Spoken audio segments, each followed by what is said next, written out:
শনিবাৰে পলাবাৰী সমষ্টিৰ ওপৰহালি শনি মন্দিৰত শনি বাবাৰ জন্মাষ্টমী পালন। দক্ষিণ কামৰূপৰ পলাবাৰী সমষ্টিৰ ওপৰহালি শনি মন্দিৰত শনিবাৰে দিনজোৰা কাৰ্যসূচীৰে চতুৰ্দশতম জন্মাষ্টমী পালন কৰা হয়। সহস্ৰাধিক ভক্তৰ সমাগমেৰে উদুলি মুদুলি হৈ পৰে ওপৰহালিস্থিত শনি বাবাৰ পূজাস্থলী। ভক্তসকলে নিজৰ লগতে সমাজৰ মংগলাৰ্থে ধূপ দীপ জ্বলাই পূজা অৰ্চনা আগবঢ়ায়। শনি বাবাৰ পূজাৰ লগত সংগতি ৰাখি নিশা আয়োজন কৰা হয় এখনি সাংস্কৃতিক সন্ধিয়াৰ। সাংস্কৃতিক সন্ধিয়াৰ মঞ্চ মুকলি কৰে পলাবাৰী সমষ্টিৰ বিধায়ক হেমাংগ ঠাকুৰীয়াই। ইয়াৰ লগতে মঞ্চত উপস্থিত থাকে যুৱ নেতা হিমাংশু শেখৰ বৈশ্য, নৃপেন ঠাকুৰীয়া, বিশিষ্ট জ্যোতিষী অপূৰ্ব শৰ্মা, জোন গোস্বামী, লগতে বহুতো বিশিষ্ট ব্যক্তি।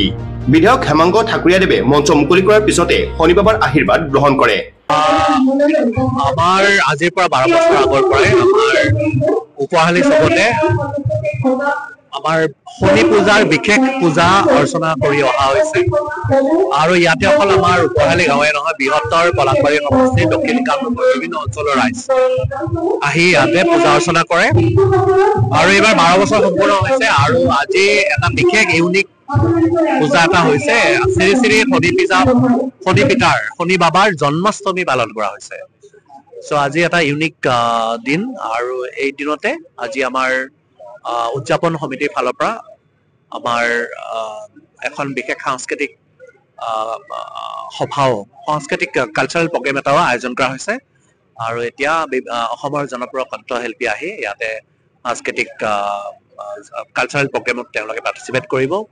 মই আশা কৰিছো, আশীৰ্বাদ বিচাৰিছো শনি পিতাৰ পৰা যাতে বৃহত্তৰ অঞ্চলৰ ৰাইজক শনি পিতাই আশীৰ্বাদ দিয়ে সুকলমে থকাৰ কাৰণে, আগবাঢ়ি যাবৰ কাৰণে আৰু সকলোৰে যাতে মংগল হয় তাই কামনা কৰিছো। ধন্যবাদ।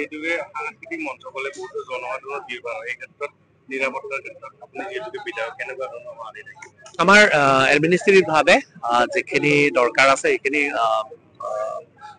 যিখিনি প্ৰিকজন সেইখিনি লোৱা হৈছে আৰু মই আশা কৰিছো যে আজিৰ এই সন্ধিয়াটো সুকলমে পাৰ হৈ যাব। ধন্যবাদ। পলাশবাৰীৰ পৰা Jitumoni Sharma report, news any 365। Stay informed, stay ahead. News Any 365.